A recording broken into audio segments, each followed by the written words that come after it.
Hello everyone, and welcome to the first episode of Job Class. This is where we will take specific jobs in the Final Fantasy trading card game and break them down by cards, combos, and overall deck potential. At the end of the show, I will share a cool deck you can try and test out using said job. Today we're going to dive into one of the most diverse job classes in the game so far, standard units. And I know a lot of these can be broken down further into specifics like Dragoon, Dark Knight, and even Monk, but that's why I wanted to start with it. This will lead us into the rest of the episodes. The concepts of a standard units deck has been around since Opus 1, and as the sets have come out, so have the different color combinations. So now, without further ado, let's get it started.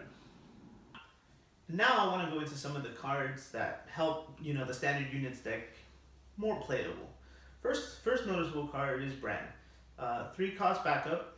When Bran enters the field, you may search for one job standard unit forward and add it to your hand. Now, she is a water card, but that's pretty much lets you get any of your main key component cards, standard units forwards, to play.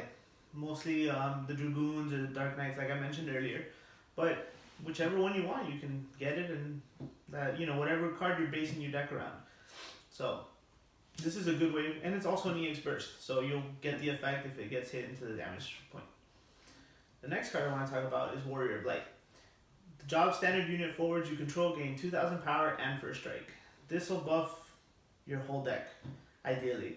Of course you'll play some other cards that aren't standard units, but this will be one of the big power boosts your cards get.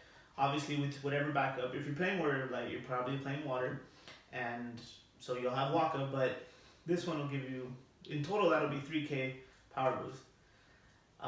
The next card is Refia. This one is probably played a little bit less, but her effect is the cost required to play your job standard unit forwards on the field is reduced by 1. It cannot be 0. Most standard units are already inexpensive. CP, 2, 3 at most. There are some 4 CP cost ones, but they don't do much, so they can come as low as 1 CP just to come onto the board, and it makes them easier to swarm. Now, again, like I said, this is one of the ones that hasn't been used as often in competitive decks. I'm sure a lot of us are familiar with the Water Wind standard unit variant and the Wind Chocobo standard units, but this is just something else you can run into. And probably one of the most familiar forwards is Viking. 3-cost forward with Refia, only 2 cost, but he reads when Viking enters the field, you draw a card, and when Viking leaves the field, you draw a card. And that's just, in any card game, drawing cards is always a good idea. And yeah, that does it for the water ones. Next, we're going to go into wind. Another noticeable card is Ranger. A lot of, like I mentioned earlier, the water wind standard units uses this one a lot. They play Cecil and Maria, and so Ranger here will be at 9k, and Ranger's effect is cannot be chosen by your opponent's abilities. He's going to be a problem to deal with, He just sits there at 9 or 8k, and you can't, target him with things. So, kind of walls you out sometimes. Also I forgot to mention this one, Arc. So the Water Wind standard unit deck also plays this one. Effect says the job standard unit forward you control gain 1,000. So between Waka and Cecil and Arc, that's 3k. Putting Ranger, like I just showed you guys, at 10k. So 10k forward you can't target with abilities. So there's a lot of things there that just become annoying. You'll have to use blanket effects. I know I've had to get over one using just Zodiark, and that's not appropriate. That shouldn't be the only answer.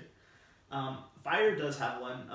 I'm hoping this one will see a lot more play in the coming set this year, but Luneth, the job standard unit forwards you control gain haste.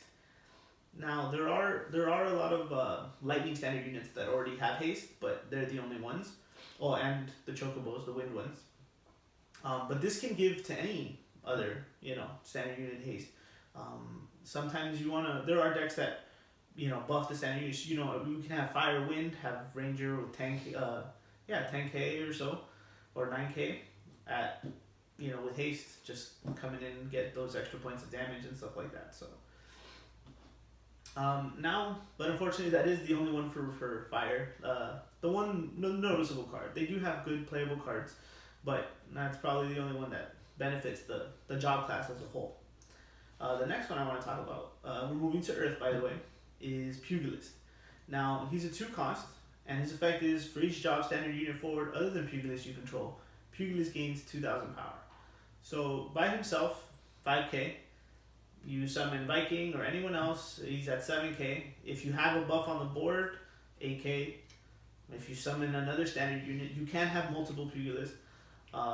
And when it refers to other than Pugilist you control, it's other than himself. So you can have multiples, putting them at 7k each. And yeah, he gets away with you. There's in a Golbez variant that a friend of mine, Zach, played. He would bring out Pugilist and a few more other standard units, putting him at 9k just on summon. So yeah, there's a lot of there. Another card that can benefit the job class is Ingus. 4 cost. He's not a standard unit, but when he enters the field, you may play 1 job standard unit of cost 2 or less from your hand onto the field.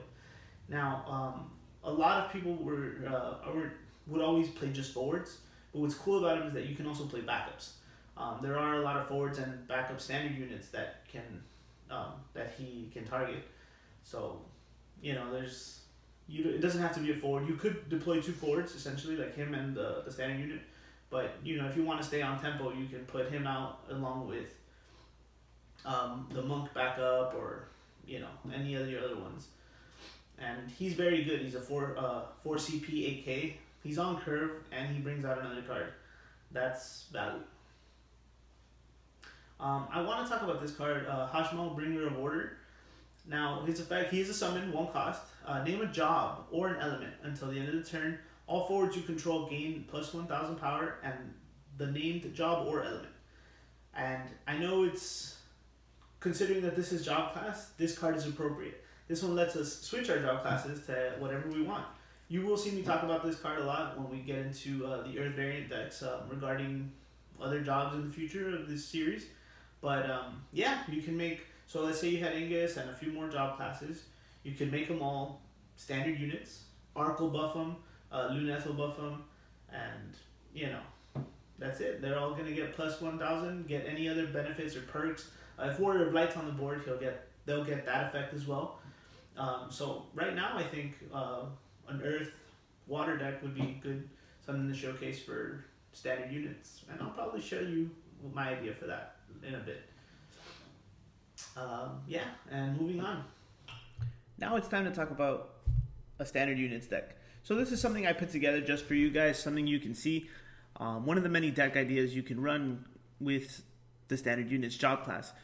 Now, I kind of based this around some of the Dark Knights. It's not a Dark Knight deck per se. I could, and I will get into a Dark Knight deck further down, further down the series. But for today, this is going to be the standard units deck based around the standard unit Dark Knight. And with that, let's get into it. I'm only going to go over a couple of the main key cards. I don't want this to be a full deck profile, but just so something you can see, something you can think about. Of course, you can always take this idea, make it your own, swap cards out. I wasn't able to fit in all the cards that we mentioned earlier. And there is one other card that I want to talk to you about in specific, but we'll get to that when we cover the backups. So first off is the Dark Knight, 2 cost CP, and pretty much what the Dark Knight standard units do is that they gain 1,000 power for each damage you've received. So as the game goes on, they get stronger. And you'll usually have both of them, all the Dark Knights, around 8 to 9k, if not 10k. But this one can get as high as 9k by itself with, once you've taken 6 points of damage. That's just one thing to consider. Now, the next one we're going to get into is the second Dark Knight. This one's from Opus 2. It's a 4 cost 5k, and it has the same effect. So pretty much after you've taken 5 points of damage, he'll be at 10k. And that's sometimes, the bigger they get, the harder they are to deal with as well. But yeah, so those are going to be your main attackers for this deck. We have Ingus here as well, and like I mentioned, he is one of the ones we mentioned earlier. And he will let you bring out the 2 cost Dark Knight and a lot of the backups. He'll also let you bring out Knight, which I'll cover in just a moment. And we do have the Raban as well. Raban is just an extra tech, help you get over some of your walls if you have any. We do have summons for that, but I think he's a great card. And here is, we're going to get into the water now. This is Knight. Also gets plus 1,000 for every backup you control. So also will be at 8k, pretty strong. And you can bring her out with Lena. So the next one we're going to talk about is Viking. Viking, now I mentioned him earlier as well. He's going to be kind of your draw engine. You, in total, after you play him, you'll be able to draw one when he enters the field and draw one when he leaves the field. He's a chump blocker and just an engine, if you will, a draw engine. And the next one is going to be Titus, Legendary Titus. Since you will be taking damage, he will be getting into, you want to use Blitz Ace to help, push for damage occasionally. It's not going to be your main win condition, but, since you're already taking damage, it will help. We also want to talk about Cecil. Cecil's going to help with the Raban play. You'll pretty much be able to keep a forward out and, destroy one of theirs at the same time. And the Lena's there just for the Knight. That's why I'm only playing 2 Cecil and 2 Lena. So that covers the forwards. That's a total of 25 forwards. Now we're going to get into the backups. I guess we'll start with the Earth, like I have it organized here for you. The Black Mage. Black Mage is just there so your forwards don't get doled by things, usually ice or any other effects like that, by your opponent's effects, as Black Mage reads. I do like the Triple Geomancer. Triple Geomancer is pretty much just so you can swing and stay alive. I mean, stay active. It's very important since these guys will get big. You want them to stay active and keep them threats, blocking threats. You don't want to just swing your 8, 9, 10k or 11k and your forwards won't get. They'll just let you take a point of damage and then that's it.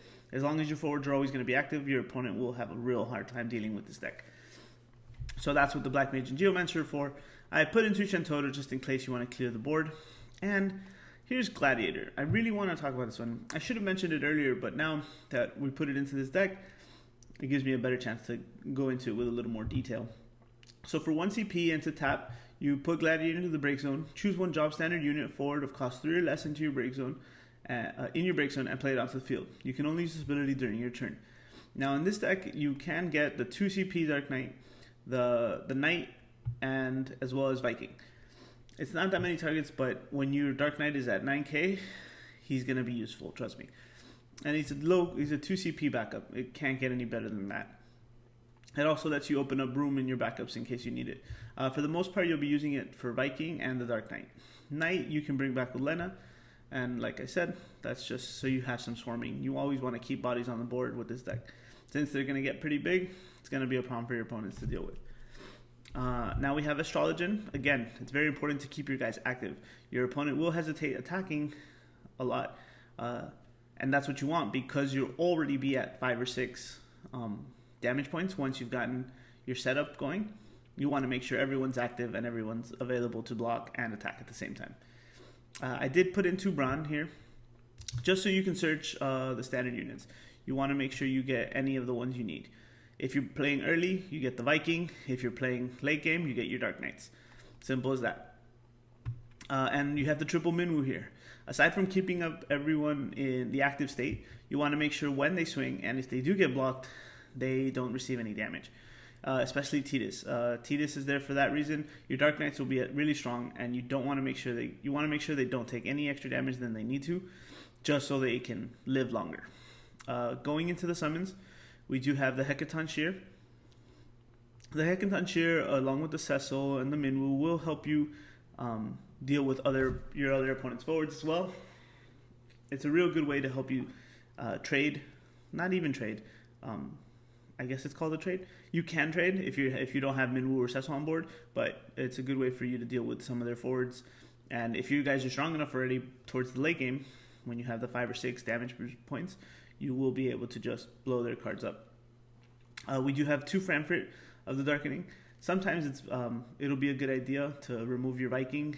You can block and have your opponent get rid of something. You do have ways of bringing back your standard units, so Frankfurt is mainly for those cards. So your Dark Knights or your Vikings or your Knights. Again, very good outs, a lot of outs. And Leviathan, triple Leviathan is just there for the pesky real problems. Like I said, most of the deck will be big enough for you to get over almost any forward, but you do have all of these ways of destruction to deal with anything else. And that concludes the Water Earth Standard Units deck. I hope you guys liked it. I will leave it in the description below for you. I was able to put this all together on FFdeck. I will also leave that site in the description for you, so you can check it out. Well, guys, that concludes our first episode of Job Class. I hope you learned something, and I hope maybe you were inspired. If you want somewhere to go to put down all your new ideas, make sure to check out FFdeck, the best place to bring it all together. I'll leave a link for you in the description below, and I will catch you next time. So make sure you stay tuned and subscribe so you can see when we decide to switch job class.